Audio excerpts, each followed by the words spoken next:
Hello, ഇന്നൊരു കുട്ടി evening വ്ളോഗാണ്. അപ്പോൾ ഈവനിങ് ആയപ്പോൾ ഞങ്ങൾ എല്ലാവരും കൂടെ റെഡിയായി വീടിനടുത്തുള്ള ബീച്ചിൽ പോയിട്ട് ഇറങ്ങി. ബീച്ച് എന്ന് പറയുമ്പോൾ നമ്മുടെ തൊട്ട് തന്നെയാണ്, നമുക്ക് ജസ്റ്റ് അങ്ങോട്ട് നടക്കാനുള്ള ദൂരമേ ഉള്ളൂ. നമുക്ക് വീട്ടിൽ നിന്ന് നോക്കിയാൽ തന്നെ കാണാം. അപ്പോൾ ഞങ്ങളെല്ലാവരും കൂടി റെഡിയായി. അപ്പോൾ അവിട്ട ദിവസമായിരുന്നു ഇത്. അവിട്ട ദിവസം എൻ്റെ വീട്ടിലായിരുന്നു എല്ലാവരും കൂടിയിട്ടുണ്ടായിരുന്നത്. സിസ്റ്ററും ഫാമിലി, അതുപോലെ എൻ്റെ ഹസ്ബൻഡിൻ്റെ ഫാമിലി, അങ്ങനെ ഞങ്ങളെല്ലാവരും ഉണ്ടായിരുന്നു എൻ്റെ വീട്ടിൽ. അങ്ങനെ ഈവനിങ് ആയപ്പോൾ ഞങ്ങളെല്ലാവരും റെഡിയായി ബീച്ചിൽ പോകാനായിട്ട് ഇറങ്ങി. അപ്പോൾ അതാണ് ബീച്ച്. അത്യാവശ്യം തിരക്കും ആളുകളും ഒക്കെ ഉണ്ടായിരുന്നു അവിടെ. കാരണം അവധി ദിവസം ആകുമ്പോഴത്തേക്ക് അത്യാവശ്യം തിരക്കൊക്കെ വരും. അല്ലാത്ത ടൈമിലൊന്നും ബീച്ചിൽ അങ്ങനെ വലിയ ആളുകളൊന്നും ഉണ്ടാവാറില്ല. കാരണം ഇവിടെ തൊട്ടടുത്ത് തന്നെ വേറൊരു ബീച്ചുണ്ട്. അപ്പോൾ അവിടെ ആയിരിക്കും കൂടുതലും ആളുകളും തിരക്കും ഒക്കെ ഉണ്ടാവാറ്. ഇവിടെ കുറച്ച് ആളുകളൊക്കെ വരാറുള്ളൂ. അപ്പോൾ ഇന്ന് അവിട്ട ദിവസം ആയതുകൊണ്ടും പൊതുവെ എല്ലാവർക്കും അവധിയൊക്കെ ആയതുകൊണ്ടും അത്യാവശ്യം ആളുകളൊക്കെ വന്നിട്ടുണ്ടായിരുന്നു. അങ്ങനെ ഞങ്ങൾ നേരെ ബീച്ചിലേക്ക് ചെന്നു. അപ്പോൾ കുറേ കടകളും പമ്പരത്തിൻ്റെ കടകളൊക്കെ ഉണ്ടായിരുന്നു. ഇതൊന്നും എപ്പോഴും ഉണ്ടാവാറില്ല, ചില സ്പെഷ്യൽ ദിവസങ്ങളിൽ അതുപോലെ സൺഡേസിലൊക്കെ മാത്രമേ ഉണ്ടാവാറുള്ളൂ. അപ്പോൾ ഞങ്ങൾ ചെന്നപ്പോഴത്തേക്ക് പതിവില്ലാതെ കുതിര ഉണ്ടായിരുന്നു. സാധാരണ എപ്പോഴും കുതിരയൊന്നും നമുക്ക് കാണാൻ കിട്ടാറില്ല, പക്ഷെ അന്ന് കുതിര ഉണ്ടായിരുന്നു. അങ്ങനെ ഞങ്ങൾ ചെല്ലുമ്പോഴത്തേക്ക് ആളുകളിങ്ങനെ വരുന്നുണ്ടായിരുന്നു. കുറേ ആളുകൾ അവിടുന്ന് ഇവിടുന്ന് വരുന്നുണ്ട്. നമുക്കിവിടെ വന്നു കഴിഞ്ഞാൽ കുറേ സ്പേസ് ഉണ്ട് പോകാനായിട്ട്. അപ്പോൾ മൈത്രിമോളാണെങ്കിൽ കടലിൽ കളിക്കണം എന്ന് പറഞ്ഞുള്ള ബഹളമൊക്കെ തുടങ്ങുന്നുണ്ടായിരുന്നു. മൈത്രിമോൾക്ക് ഇവിടെ വന്നു കഴിഞ്ഞാൽ കടലിൽ കളിക്കണം. അങ്ങനെ മൈത്രിമോളെ ജസ്റ്റ് ഒന്ന് കടലിലേക്ക് ഇറക്കാനായിട്ട് കൊണ്ടുപോയി. കുഞ്ഞാവയാണെങ്കിൽ നല്ല എക്സൈറ്റ്മെൻറ്റിൽ ഇതെല്ലാം കണ്ടുകൊണ്ട് ഇങ്ങനെ ഇരിക്കുകയായിരുന്നു. അങ്ങനെ മൈത്രിമോൾ കൊണ്ടുവന്ന് കുറച്ച് നേരം വെള്ളത്തിലൊക്കെ നിർത്തി. അപ്പോൾ അവിടെ കുറേ ആളുകളൊക്കെ വെള്ളത്തിൽ കളിക്കുകയും കുളിക്കുകയൊക്കെ ചെയ്യുന്നുണ്ടായിരുന്നു. പക്ഷെ കുറേ അങ്ങോട്ടൊന്നും ആരും പോകാറില്ല. കാരണം ഇവിടെ ലൈഫ് ഗാർഡും മറ്റു കാര്യങ്ങളും സെക്യൂരിറ്റികളും ഒന്നുമില്ല. നമ്മുടെ സ്വയം റിസ്ക്കിലാണ് നമ്മൾ വരുന്നതും കടലിൽ ഇറങ്ങുന്നതും ഒക്കെ.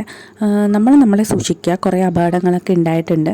പിന്നെ കുറച്ച് ടൈം ഞങ്ങളൊക്കെ അവിടെ മാറി ഇങ്ങനെ ഇരുന്നിട്ടുണ്ടായിരുന്നു. അപ്പോൾ അത്യാവശ്യം വീണ്ടും സന്ധ്യ ആവുന്തോറും ആളുകളൊക്കെ വരുന്നുണ്ട്. അപ്പോൾ കുറേ കുട്ടികളൊക്കെ കുതിരയ്ക്കകത്ത് കയറി കുതിര സവാരിയൊക്കെ നടത്തുന്നുണ്ടായിരുന്നു. നമ്മളിവിടെ വന്നു കഴിഞ്ഞാൽ കുറേ സ്പേസ് നമുക്ക് പോകാനായിട്ടുണ്ട്.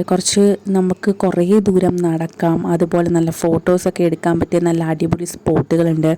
അതുപോലെ ഇങ്ങനെ പാറയിട്ട് ഇങ്ങനെ കടലിലോട്ട് മുട്ടൊക്കെ സെറ്റ് ചെയ്തിട്ടുണ്ട്. അത് രണ്ട് സൈഡിലും ഉണ്ട്.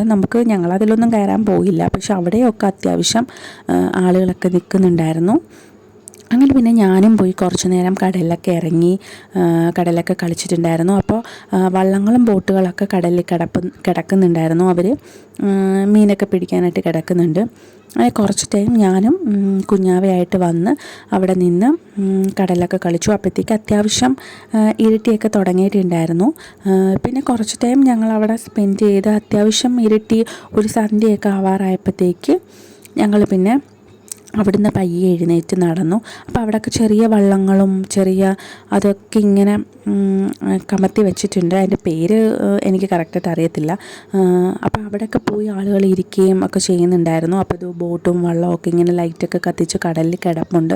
നല്ല ഭംഗിയാണ്. ഇരുട്ട് വീണ് കഴിയുമ്പോഴത്തേക്ക് നമുക്ക് കടലിലോട്ട് നോക്കാൻ ഒരു പ്രത്യേക ഭംഗിയാണ്. കാരണം വള്ളവും ബോട്ടൊക്കെ ആ ഒരു ലൈറ്റ് വെട്ടം മാത്രമേ നമുക്ക് കാണാൻ പറ്റുള്ളൂ. അപ്പോൾ കുറേ കഴിഞ്ഞപ്പോൾ നല്ല ഇരുട്ടായി. നോക്കുമ്പോൾ കടലിൽ ഈ ലൈറ്റ്സ് മാത്രമേ കാണാനുള്ളൂ. പിന്നെ അത്യാവശ്യം കുറേ ഐസ്ക്രീം കടകളും ഒക്കെ വന്നിട്ടുണ്ടായിരുന്നു, ബജ്ജിക്കടയൊക്കെ. ഇത് സ്പെഷ്യൽ ദിവസമായതുകൊണ്ടുള്ളതാണ്, അല്ലാത്ത ടൈമിൽ ഇതൊന്നും ഇവിടെ കാണാൻ കിട്ടാറില്ല. അങ്ങനെ പിന്നെ ഞങ്ങൾ നേരെ ഐസ്ക്രീം കടയിലോട്ട് വന്നു. അവിടെ വന്ന് ഞങ്ങൾക്ക് എല്ലാവർക്കും വേണ്ട ഫ്ലേവറെല്ലാം നോക്കി ഞങ്ങൾ ഐസ്ക്രീം എല്ലാം ഓർഡർ ചെയ്തു. എല്ലാവരും അവിടെ നിന്ന് ഐസ്ക്രീമൊക്കെ കഴിച്ചു. അപ്പോൾ കുറേ ലേറ്റായിട്ടുണ്ടായിരുന്നു, പക്ഷേ അപ്പോഴത്തേക്ക് ആളുകളൊക്കെ വന്നുകൊണ്ടിരിക്കുക. ഇവിടെ ബർത്ത്ഡേ പാർട്ടീസ്, അതുപോലെ കേക്ക് കട്ടിങ്, അങ്ങനത്തെ കുറേ പരിപാടീസ് ഒക്കെ നടത്താറുണ്ട്. ഫാമിലീസായിട്ട് ഫുഡൊക്കെ കൊണ്ടുവന്ന് എല്ലാവരും ഒന്നിച്ചിരുന്ന് ഫുഡ് കഴിക്കുക, അങ്ങനത്തെ എല്ലാ കലാപരിപാടികളും ഇവിടെ നടക്കാറുണ്ട്. അതുപോലെ ഞങ്ങളുടെ നാടിൻ്റേതായ പരിപാടികൾ, ഫങ്ഷൻസ്, DJs, അങ്ങനെയുള്ള പരിപാടികളെല്ലാം ഈ ബീച്ചിലൊക്കെ വെച്ചിട്ടാണ് നടക്കാറ്. പിന്നെ അവിടെ നിന്ന് അതെല്ലാം കഴിഞ്ഞ് ഞങ്ങൾ വീട്ടിലോട്ട് പോകാനായിട്ട് നിൽക്കുക. അപ്പോൾ അവിടെ കുറേ പേര് ഫാമിലിയായിട്ടൊക്കെ വന്ന് എന്തൊക്കെയോ പരിപാടികളൊക്കെ അപ്പുറത്തും ഇപ്പുറത്തുമൊക്കെ നടക്കുന്നുണ്ടായിരുന്നു. എല്ലാവർക്കും അതിനുള്ള സ്പേസ് അവിടെ ഉണ്ട്. പിന്നെ വലിയ തിരക്കോ ബഹളമോ ഉള്ള ബീച്ചും അല്ല. അപ്പോൾ അതുകൊണ്ട് നമുക്ക് നല്ല ഫ്രീ ആയിട്ട് തന്നെ എൻജോയ് ചെയ്യാം. പിന്നെ അതെല്ലാം കഴിഞ്ഞ് ഞങ്ങൾ പയ്യെ വീട്ടിലേക്ക് വന്നു. അപ്പോൾ ഇത്രയുള്ള വീഡിയോ, ഇതുപോലത്തെ വീഡിയോസൊക്കെ ഇഷ്ടമാണ്. Subscribe, support.